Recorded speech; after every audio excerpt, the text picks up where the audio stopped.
নমস্কার, জয় শ্রী গণেশ। স্বাগতম আপনাদের প্রত্যেককে আজকের বিশেষ পর্বের অনুষ্ঠানে। আলোচনা করছি আজকে যে রাশিটিকে নিয়ে। রাশিটি হলো জেমিনাই, অর্থাৎ মিথুন রাশি। দেখুন, একটা কথা আমি আপনাদের বলি, মিথুন রাশির সাপেক্ষে বর্তমানে রাহু নবম ভাবে আছে। নবম হচ্ছে আমাদের ভাগ্য, আমাদের ধর্ম। লং ট্রাভেল 9th হাউস থেকে দেখতে হয়। হ্যাঁ, গুরু 9th হাউস থেকে দেখতে হয়। ধার্মিক চিন্তা ভাবনা 9th হাউস থেকে দেখতে হয়। ডিএনএ হচ্ছে 9th হাউস। নবমে রাহু থাকা মানে চিন্তা ভাবনায় প্রথাগত বা প্রথা বহির্ভূত কিছু নতুন ভাবধারার উদয় হওয়া। অ্যান্ড প্র্যাকটিক্যালি রাহু যেহেতু 9th হাউসে আছে, প্রথা বহির্ভূত কিছু চিন্তাধারা আপনার জীবন চক্রে আসবে বা সম্ভাবনা দেখা যায়। তবে আমি আপনাকে কিছু প্রেডিকশন দিই। ভাগ্যোদয়ের নতুন নতুন দরজা খুলে দেবে রাহু। চিন্তা ভাবনার মধ্যে শুভ পরিবর্তন আসার সম্ভাবনাটাকেও অস্বীকার করা যায় না। তীর্থ ভ্রমণ বা দীর্ঘ দূরত্বে যাত্রার সুযোগ আপনাদের তৈরি হতে চলেছে। অনলাইন এডুকেশন, উচ্চশিক্ষা বা টেকনিক্যাল বিষয়ে সফলতা 100% আসবে। বৈদেশিকের সাথে যোগাযোগ তৈরি করে বা বিদেশি সংস্কৃতি থেকে লাভ পাওয়ার সম্ভাবনাটাও আপনার 100% পারবে। একটা কথা বলি, রাহু প্রবেশ করবে মঙ্গলের নক্ষত্রে। কবে জানেন? 3rd August. কতদিন থাকবে যদি প্রশ্ন করেন, আমি বলবো 4 মাসেরও বেশি সময়, 5th of ডিসেম্বর পর্যন্ত। আর এই সময়টা, এই এন্টায়ার সময়কালটা আপনার জন্য বেশ বিশেষ। ধনিষ্ঠা নক্ষত্রের প্রতীক হলো ঢাক, ড্রাম। ইটস ক্রিয়েট সাউন্ড, তাই না? এটা শব্দ তৈরি করে। আর শব্দ মানে খ্যাতি, সুর, ছন্দ, শক্তি, চারিদিকে ছড়িয়ে পড়ার মতো একটা শক্তি, অদম্য শক্তি। রাহু বা যে প্ল্যানেটে এই নক্ষত্রে আসুক, এই কোয়ালিটিগুলো কিন্তু প্ল্যানেটের থ্রু দ্বারা ছড়িয়ে পড়বে বা ডেভেলপ করবে, জাতক জাতিকারা পাবেন নির্দিষ্ট ভাব অনুসারে। আজকে অষ্টবসু হচ্ছে এই নক্ষত্রের দেবতা। আপনারা অষ্টবসু সম্পর্কে পরিচিত। আমাদের জীবনে ধন, রত্ন, স্থাবর সম্পত্তি, স্থায়িত্ব, সামাজিক প্রতিষ্ঠা, এই প্ল্যানেটগুলো কিন্তু প্রচুর প্রচুর পরিমাণে কিন্তু আমাদের জীবনে নিয়ে আসে। বুধের রাশি মিথুন রাশির সাথে রাহুর সখ্যতা কিন্তু চমৎকার। আমি দেখেছি বুধ এর ঘরে মানে মিথুনে বা কন্যাতে রাহু কিন্তু ভালো ফল দেয়। রাহু মঙ্গলের নক্ষত্রে আছে, এটা খুব যে নেগেটিভ তা নয়, তবে নিজের বুদ্ধিতে জাতক জাতিকারা তাদের ভাগ্য পরিবর্তন করতে পারবেন। দ্রুত সাফল্য পাওয়ার এক প্রবল উদ্দীপনা আপনার মধ্যে কাজ করতে পারে। 3রা আগস্ট থেকে 18ই সেপ্টেম্বর, এই যে সময়কালটা, আপনার ব্যক্তিত্বে তেজ বাড়বে। কেন ব্যক্তিত্ব বললাম? কারণ মঙ্গল এই সময় আপনার রাশিতে থাকবে, আর মঙ্গলের অবস্থানটা খুব ইম্পর্টেন্ট। আমরা যে প্রথম টাইমিংটা বললাম 3রা আগস্ট থেকে 18ই সেপ্টেম্বর, খেয়াল করে দেখুন মঙ্গল থাকছে আপনার রাশিতে। তাই এই সময় আপনার রাশি, আপনার একাদশ, আপনার ষষ্ঠ এবং অবশ্যই নবম অ্যাক্টিভেট থাকবে। এই সময় আপনার প্রতিযোগিতামূলক পরীক্ষায় জয়লাভের সময়। তাই যে বা যারা তারা দীর্ঘদিন ধরে একটা কম্পিটিটিভ এক্সামিনেশনের প্রিপারেশন নিচ্ছেন, you are preparing yourself for competitive examination, I definitely believe যে আপনি একটা সাকসেস পাবেন, একটা গ্রোথ পাবেন। পুরনো যে আটকে থাকা টাকা সেটা ফেরত পেতে পারেন, বা ঋণের সমস্যা মেটানোর সুযোগ আপনার জীবনচক্রে 100% আসবে। ব্যক্তিত্বের তেজ, আত্মবিশ্বাস বৃদ্ধিপ্রাপ্ত হবে।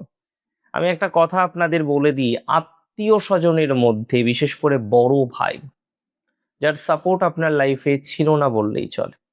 এতদিন ধরে যখন আপনার কিছুই ছিল না, বা সেই অর্থে আপনি প্রতিষ্ঠিত হতে পারেননি, আপনার খোঁজ পর্যন্ত নিত না, উপরন্তু গালাগালি বিভিন্ন রকম বিষয়ের মধ্যে আপনাকেই চলতে হতো। কি হতো? তো একদমই হতো। আমি আপনাকে একটা কথা বলি, এই সময়ে মামা বাড়ির সাথে, মাতুলের সাথে, মাতুল মানে মায়ের তুল্য, তাই না? তাহলে মামা বাড়ির সাথে, মাতুলের সাথে আপনার বন্ডিংটাকে, রিলেশনশিপটাকে ঠিকঠাক রাখতে হবে। অযথা মেজাজ আপনার জন্য ভালো নয়, তাই মেজাজ না দেওয়াই ভালো। 19শে সেপ্টেম্বর থেকে যে টাইমটা আমরা পাবো ওই 5th নভেম্বর পর্যন্ত আপনার দ্বিতীয়, নবম, ষষ্ঠ, একাদশ কানেক্টের অসম্ভব ভালো সময়। যদিও এই সময় মঙ্গল থাকবে ডেবিলেটেড, নিচস্থ, তবে নিচভঙ্গ রাজ্য তৈরি করে। সো নিচভঙ্গ রাজ্যের যে ফলাফল আপনি পাবেন সেটা, ডোন্ট ওয়ারি।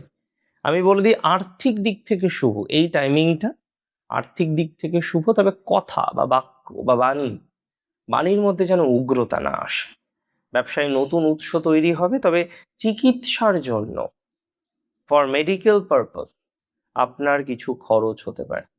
আমি বলে দিই কথাবার্তার ভুল ব্যাখ্যার কারণে পরিবার বা শ্বশুর বাড়ির লোকজনদের সাথে একটা ডিস্ট্যান্স, একটা দূরত্ব তৈরি হওয়ার যোগ আছে, সংযম থাকুন।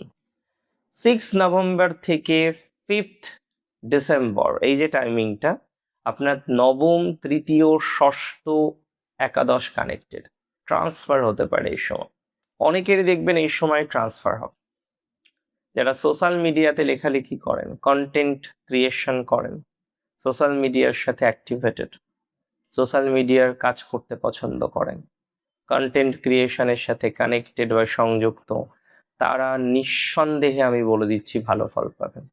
কন্টেন্ট ক্রিয়েশনে ভালো ফল পাবেন, কন্টেন্ট ক্রিয়েশনে ডেভেলপমেন্ট আসবে, সোশ্যাল মিডিয়ায় ডেভেলপমেন্ট আসবে, আইটি বা মার্কেটিং এর সাথে যারা সংযুক্ত ভালো ফল পাবেন। শত্রু জয় এক প্রকার নিশ্চিত, তবে ট্রান্সফরমেশন হতে পারে, লোকেশন চেঞ্জ হতে পারে, অবস্থান পরিবর্তন হওয়ার যোগ রয়েছে। কর্মক্ষেত্রে কেউ দমাতে পারবে না আপনাকে, আপনার বশ্যতা এনি হাও স্বীকার করতে হবে। যে বা যারা এতদিন আপনাকে ডমিনেট করছিল তাদেরও আপনার বশ্যতা স্বীকার করতে হবে। তবে আমি আপনাদের একটা কথা বলি, আননেসেসারি আর্গুমেন্ট বসের সাথে করবেন না, সেটা ট্রান্সফার রিলেটেড ম্যাটারে হোক, অন্যান্য রিলেটেড ম্যাটারে হোক। আননেসেসারি আর্গুমেন্টের মধ্যে জড়িয়ে যাওয়ার একটা যোগ আছে। তাই আমার অ্যাডভাইস হলো আর যাই করেন আননেসেসারি আর্গুমেন্টে জড়াবেন না। হ্যাঁ, পরিস্থিতি খারাপ হবে, ভালো হবে, আমরা সামাল দেব, সবাই মিলে সামাল দেব, আপনি একা নন। কিন্তু আননেসেসারি আর্গুমেন্টে জড়াবেন না, এতে সমস্যা হতে পারে। এই সময় পিতার হেলথ কিন্তু খুব ভাইটাল। পিতার হেলথের একটা ট্রান্সফরমেশন, একটা পরিবর্তন এটা দেখতে পাচ্ছি। ছোট ভাই বোনদের সাথে মতভেদ তৈরি হওয়ার মতো কানেকশন রয়েছে। ছোট ভাই বোনদের সাথে একটা মতভেদ আপনার তৈরি হতে পারে। দেখুন এই সময় না আপনাকে কিছু প্র্যাকটিক্যাল সাজেশন দেব। আবেগের বশে বড় কোনো লোন বা ঋণ প্লিজ নেবেন না। কথা যখন বলবেন, বিশেষ করে সেপ্টেম্বর অক্টোবর মাসে, কটু কথা ভুলেও বলবেন না। নিজের বাক্যের উপরে, নিজের বাণীর উপরে সংযম রাখাটা খুব বেশি দরকার। গুরুজন বা পিতার মতামতকে তোয়াক্কা না করে বড় সিদ্ধান্ত নেবেন না। অনেক সময় আমি দেখেছি মিথুনে, এরা গুরুজনদের কথা ছাড়া চলে না, কিন্তু যে জায়গাটায় গুরুজনের কথাটা সব থেকে বেশি শোনার দরকার ছিল আপনি সেই জায়গাটাকে হয়তো স্কিপ করে ফেললেন। তো আমার যেটা অ্যাডভাইস আপনাকে, উইচ ইজ মাই অ্যাডভাইস, এই সময় গুরুজনদের কথাগুলোকে খুব সিরিয়াসলি নিন। যদি পারেন একটু বেশি সিরিয়াসলি, আমার মনে হয় তাতে বেটার হবে। প্রতিদিন চেষ্টা করুন রাহুর গায়ত্রী জপ করার। আমরা তো গায়ত্রী মন্ত্র সম্পর্কে পরিচিত, তেমনি প্রত্যেকটা প্ল্যানেটের দেবদেবী পৃথক পৃথক গায়ত্রী আছে। চেষ্টা করবেন রাহুর গায়ত্রী জপ করা। আমি অনেকের কাছে শুনি আপনারা বিভিন্ন রকম বীজ মন্ত্র হঠাৎ করে জপ করা শুরু করে দেন। দেখুন আমি এটা কখনোই বলবো না যে বীজ মন্ত্র জপ করা মানেই খারাপ। তবে হ্যাঁ, এটা আমি অবশ্যই বলবো, না জেনে না শুনে শুধুমাত্র কারোর ডিরেকশন ছাড়া আপনি যদি বীজ মন্ত্র জপ করেন সেটা ভালো নয়। তো এটাকে আপনাকে বুঝে চলতে হবে, এটা আপনাকে খেয়াল রেখে চলতে হবে। তো একটু বুঝে চলুন, একটু বুঝে পরিকল্পনা করুন, আমার মনে হয় সেটা সব থেকে গ্রহণযোগ্য এবং উপযোগী। তাহলে রাহুর গায়ত্রীটা করতে হবে। আদ্যা স্তোত্রম রেগুলার চ্যান্ট করুন। আমার অনেক ক্লায়েন্ট আছেন সম্মানীয় যারা আদ্যা স্তোত্রম রেগুলার চ্যান্ট করার পর ভালো সুফল পেয়েছেন। সো আমি আপনাদেরকেও অ্যাডভাইস দেব, মিথুন রাশি রাহুর গায়ত্রী, আদ্যা স্তোত্রম এবং অবশ্যই শ্রী গণেশের কোনো মন্ত্র রেগুলার বেসিসে চ্যান্ট করা।